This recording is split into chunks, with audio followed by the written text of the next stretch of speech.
வணக்க மக்களே, நாம இந்த ஆரோக்கியமான பதிவில் கத்தரிக்காயில் நிறைந்துள்ள மருத்துவ நன்மைகளை பற்றி நம்ம விளக்கமாக பார்க்க போகிறோம். கத்தரிக்காய் நிறைய ஊட்டச்சத்துக்களை கொடுக்கறதால நமக்கு அதை எடுத்துக்கொள்ளும் போது நிறைய மருத்துவ நன்மைகளும் கிடைக்கும்.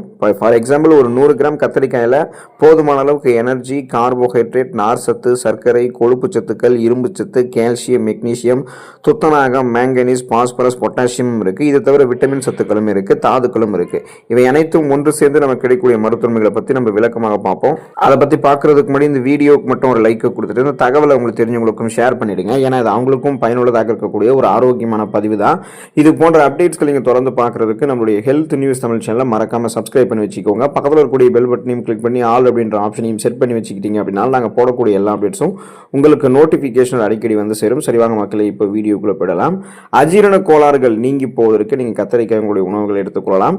கத்தரிக்காய் சாப்பிடுவது செரிமானத்தை வந்து மேம்படுத்துங்க. ஏன்னா கத்தரிக்காய் வளமான அளவில் ஃபைபர் என்று சொல்லக்கூடிய நார் சத்து கொண்டது. இது வயிறை வந்து சுத்தம் செய்யும், மலச்சிக்கல் வராமல் நமக்கு வந்து தடுக்கும், வயிற்றில் இருக்கக்கூடிய கழிவுகளை வெளியேற்றும். கழிவுகள் உடலில் தங்குவது உடலில் பல்வேறு விதமான நோய்கள் ஏற்படுவதற்கு காரணமாகும். அதனால் அந்த கழிவுகளை வெளியேற்றணும்னா கத்தரிக்காய் நம்ம எடுத்துக்கலாம். பொதுவாகவே பித்த தோஷம் அதிகரிக்கக்கூடிய கோடை காலத்தில் அஜீரண கோளாறால் அவதிப்படாமல் இருக்கிறதுக்கும் வயிறை வந்து நீங்கள் சுத்தம் பண்ணுறதுக்கும் கத்தரிக்காய் எடுத்துக்கொள்ளலாம். நீங்கள் சாப்பிடக்கூடிய உணவுகளை செரிமானம் செய்ய வைத்து செரிமானம் செய்யப்பட்ட உணவுகளிலிருந்து ஊட்டச்சத்துக்களை உறிஞ்சப்பட்டது போக மீதம் இருக்கக்கூடிய கழிவுகளை குடல்கள் வந்து கத்தரிக்காய் வெளியேற்றி ஒட்டுமொத்த அந்த செரிமான மண்டலத்தையுமே நமக்கு பாதுகாக்கும். இதனால அஜீரண கோளாறுகள் கூட நமக்கு ஏற்படாது. எந்த விதமான சீரற்ற குடல் இயக்கமோ, கடுமையான மலச்சிக்கலோ, வயிற்று வலியோ, வாயு பிரச்சனையோ, வயிற்று பொறுமலோ என எதுவுமே உங்களுக்கு வந்து இருக்காது. ரத்தத்தில் இருக்கக்கூடிய சர்க்கரையினுடைய அளவை கட்டுப்படுத்திக் கொள்வதற்கு நம்ம கத்தரிக்காய் நம்முடைய உணவுகள் எடுத்துக்கொள்ளலாம். நீரிழிவு நோயாளிகளுக்கு கோடை காலத்தில் சேர்க்க வேண்டிய காய்கறிகளில் கத்தரிக்காயும் தாராளமாக நம்ம சேர்க்கலாம்.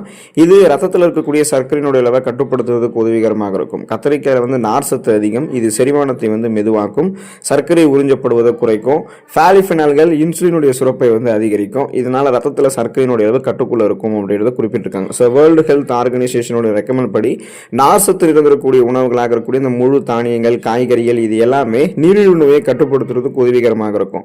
அந்த வகையில் கத்தரிக்காய் நம்மளுடைய உணவுகளை சேர்த்துக்கிட்டோம் அப்படின்னா நம்மளுடைய பிளட்ல இருக்கக்கூடிய சுகரோட அளவு கண்ட்ரோல் ஆகிடும். நாளடைவில் அந்த சுகர் ப்ராப்ளத்திலிருந்து நம்ம விடுபட்டுலாம். உங்களுக்கு ஒருவேளை சுகர் ப்ராப்ளம் இல்லை, இனிமேலும் சுகர் ப்ராப்ளம் வராமல் நம்ம ஆரோக்கியமாக இருக்கணும்னு நினைச்சீங்கன்னா தொடர்ந்து வாரத்தில் ஒரு தடவையாவது கத்தரிக்காய்களை எடுத்துக்கொள்ளுங்க. கண்களுக்கு நன்மை செய்யக்கூடியது கத்தரிக்காய்ங்க. கண் உஷ்ணம் அதிகரிக்கக்கூடிய அந்த கோடை காலத்தில் கண்களை பாதுகாக்கிறதுக்கு கத்தரிக்காய் உதவிகரமாக இருக்கும். கத்தரிக்காயில் இருக்கக்கூடிய லூடின், ஜியாக்சாந்தின் இந்த ஆன்டி ஆக்சிடென்ட்கள் எல்லாமே கண் தசைகளுக்கு ஏற்படக்கூடிய பாதிப்பை தடுக்கும். உடலில் ஃப்ரீ ரேடிக்கல்ஸ் என்று சொல்லக்கூடிய அந்த தீங்கு விளைவிக்கக்கூடிய செல் பரவல்களை வந்து வெளியேற்றிவிடும். இதனால கண்கள் தொடர்பான பாதிப்பு வந்து நமக்கு பார்த்தீங்கன்னா குறைய ஆரம்பிக்கும். இதனால பார்த்தீங்கன்னா இந்த கோடை காலத்தில் கத்தரிக்காய் சேர்க்கிறது கண்களுக்கு நன்மை செய்யும். மேலும் இதை அதிக திரை நேரம் வயதான காலத்தினால கண்களில் உண்டாகக்கூடிய பாதிப்பை வந்து குறைக்கிறதுக்கும் ஹெல்ப் பண்ணும். அதாவது ஃபோன்ஸ், லேப்டாப்ஸ் நீங்கள் யூஸ் பண்ணுறதால கண்களில் ஏற்படக்கூடிய ப்ராப்ளம், அப்புறம் வயசாகக்கூடிய போது ஏற்படக்கூடிய அந்த ஊட்டச்சத்து குறைபாடு ஏற்படுறதால பார்வை சம்பந்தமான பிரச்சனை ஏற்படுவது, இது எல்லாமே உங்களுக்கு வந்து சரி பண்ணிடும். ஸோ ஒட்டுமொத்தமாக அந்த ஊட்டச்சத்து குறைபாடை நீக்கி கண்களுக்கு வந்து போதுமான அளவுக்கு ஊட்டச்சத்து கொடுத்து கண் பார்வை திறனை கூர்மைப்படுத்திக் கொள்வதற்கும் கண்கள் சார்ந்த பிரச்சனைகளை வராமல் தடுத்துக் கொள்வதற்குமே நம்ம கத்தரிக்காய் வந்து எடுத்துக்கொள்ளலாம். எலும்புக்கு நன்மை செய்யக்கூடியது கத்தரிக்காய்ங்க. கத்தரிக்காய் நீங்கள் சாப்பிடும்போது எலும்பு அடர்த்தி குறைவு மற்றும் ஆஸ்டியோபோரோசிஸ் வராமல் தடுக்கலாம். கத்தரிக்காயில் இருக்கக்கூடிய ஃபீனோலிக் வேதியியல் பண்புகள் என்ன பண்ணும்னா எலும்பு தொடர்பான பாதிப்பை குறைக்குது. ஸோ கத்தரிக்காயில் வந்து பொட்டாசியம் இருக்கு, கால்சியம் இருக்கு. இது எல்லாமே உங்களுக்கு கிடைக்கும் பொழுது அதிக வெப்பநிலை காலத்தில் எலும்புகளில் வலி உணர்வு இன்னும் அதிகரிக்கக்கூடிய நிலையெல்லாம் இருக்குன்னா கத்தரிக்காய் நீங்கள் சேர்த்து வரும்போது அந்த உடல் வலி உணர்வு வந்து கட்டுப்படுத்திக்கலாம். தசைகள், எலும்புகள், நரம்புகள் இருக்கக்கூடிய பிரச்சனைகளை வந்து நீங்கள் சரி பண்ணிக்கலாம். ஆஸ்டியோபோரோசிஸ், எலும்பு மெலிவு நோய், மூட்டு வலி, எலும்புருக்கி, முடக்குவாதம், எலும்பு மஜ்ஜைகளில் ஏற்படக்கூடிய பிரச்சனை, மூட்டு அலர்ச்சி போன்ற எந்த விதமான எலும்பு தொடர்பான பிரச்சனையும் இல்லாமல் நீங்கள் ஆரோக்கியமான, உறுதியான, வலுவான எலும்பு அமைப்பை பெறுவதற்கெல்லாம் கத்தரிக்காய் எடுத்துக்கொள்ள வேண்டியது ரொம்ப ரொம்ப அவசியமாக இருக்கு. ஹை பிபி என்று சொல்லக்கூடிய ஹை பிளட் பிரஷர், அந்த உயர் ரத்த அழுத்தத்தை கட்டுப்பாடோட வைத்துக்கணும்னா கத்தரிக்காய் எடுத்துக்கலாம். இப்போ உயர் ரத்த அழுத்தம் வந்து பார்த்தீங்கன்னா உங்களுக்கு நிறைய வந்து இருக்க ஆரம்பிக்கும். இப்போ நிறைய பேருக்கு வந்து பிபி ப்ராப்ளம் இருக்கு. இப்போ வெயில் காலத்தில் உயர் ரத்த அழுத்தம் கட்டுக்குள்ள வைக்கிறதுக்கு உங்களுடைய உணவுகளை கத்தரிக்காய் நீங்கள் சேர்க்கலாம். இதில் வந்து மெக்னீசியம், பாஸ்பரஸ், பொட்டாசியம், கால்சியம் நிறைய இருக்கு. இது உடலில் வந்து உப்பினுடைய அளவை சமன் செய்யும். கத்தரிக்காயில் இருக்கக்கூடிய ஆந்தோசைனின் அப்படின்ற அந்த நிலைமை வந்து ரத்த அழுத்தத்தை வந்து உயர் மற்றும் சாதாரண நிலைக்கு இடையே கண்ட்ரோலில் வைக்கிறதுக்கு ஹெல்ப் பண்ணும். அதாவது ஹை பிபியும் போயிடாமல் லோ பிபியும் இல்லாமல் கண்ட்ரோலாக இருக்கும் நமக்கு பிபி.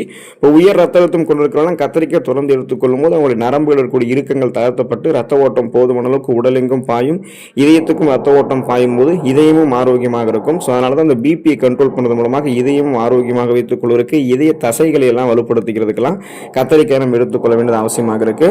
மன ஆற்றலை மேம்படுத்தக்கூடியது கத்தரிக்காய். அதாவது பார்த்தீங்கன்னா மூளைக்கும் உடலினுடைய மற்ற பாகங்களுக்கும் ரத்த ஓட்டம் வந்து பார்த்தீங்கன்னா கத்தரிக்காய் சாப்பிடும்போது நமக்கு அதிகரிக்க ஆரம்பிக்கும். கத்தரிக்காயில் இருக்கக்கூடிய சத்துக்கள் நரம்புகளினுடைய வளர்ச்சிக்கு உதவுது. நரம்புகளை வந்து தூண்டும். அந்த நரம்புகள் இருக்கக்கூடிய இறுக்கங்களை தளர்த்தி ரத்த ஓட்டத்தை பாய்ச்சும். இதனால மூளை நரம்புகள்லையுமே ரத்த ஓட்டம் சீரான அளவில் பாயும் போது செல்கள் மீண்டும் மீண்டும் புதுப்பிக்கப்பட்டு மூளை சுறுசுறுப்பாக இருக்கும். மூளையினுடைய நினைவாற்றலை கத்தரிக்காய் அதிகரிக்கும். இது மூளை செல்களினுடைய மெல்லிய படலத்தை பாதுகாக்கும். மூளையை ஃப்ரீ ரேடிக்கல்ஸ் என்று சொல்லக்கூடிய தீங்கு விளைவிக்கக்கூடிய செல் பரவலிடமிருந்து கத்தரிக்காய் வந்து பாதுகாக்குங்க. அதனால நீங்க மன ஆற்றலை மேம்படுத்திக்கணும். ஸ்ட்ரெஸ், டென்ஷன், டிப்ரெஷன், படபடப்பெல்லாம் இல்லாம உங்களுடைய மூளையை நீங்க ஆரோக்கியமாக பராமரித்துக் கொள்ளணும் அப்படின்னு நினைச்சாலுமே, தொடர்ந்து நீங்க வந்து நினைவாற்றல் திறனை மேம்படுத்திக்கணும்னு நினைச்சாலும் கத்தரிக்காய் எடுத்துக்கொள்ளலாம். இந்த அளவுக்கு நீங்க நன்மைகளை பெறணும் அப்படின்னா நீங்க வந்து கத்தரிக்காய்களை வீக்லி ஒன்ஸ் உங்களுடைய வாரத்தில் ஒரு தடவையாவது உணவுகள் எடுத்துக்கணும். கூடுமான வரைக்கும் நீங்க முற்றிய காய்கறிகளை தவிர்க்கிறது நல்லது. பிஞ்சு கத்தரிக்காய்களை எடுத்துக்கோங்க. அதுவே நமக்கு வந்து நன்மைகள் கொடுக்கும். மேக்ஸிமம் மெம்பர்ஸ் பிஞ்சு கத்தரிக்காய்கள் தான் சாப்பிடுவாங்க. முற்றிய காய்கள் ஒரு சிலருடைய உடலுக்கு தான் ஒத்து வரும். ஒரு சிலருக்கு வந்து அது உடல் சூட்டை இன்னும் அதிகப்படுத்தி புண்களை வந்து ஆறாம பண்ணிடும். நிறைய ப்ராப்ளம் வந்து ஏற்படுத்தும். ஸ்கின் டிசீஸ் கூட ஏற்படுத்தும். அதனால பார்த்தீங்கன்னா பிஞ்சு கத்தரிக்காய்களை எடுத்துக்கொள்ளுங்கள். நலம் பெறுங்கள். அடுத்த ஆரோக்கியமான பதிவில் மறக்காம சந்திப்போம். நன்றி மக்களே.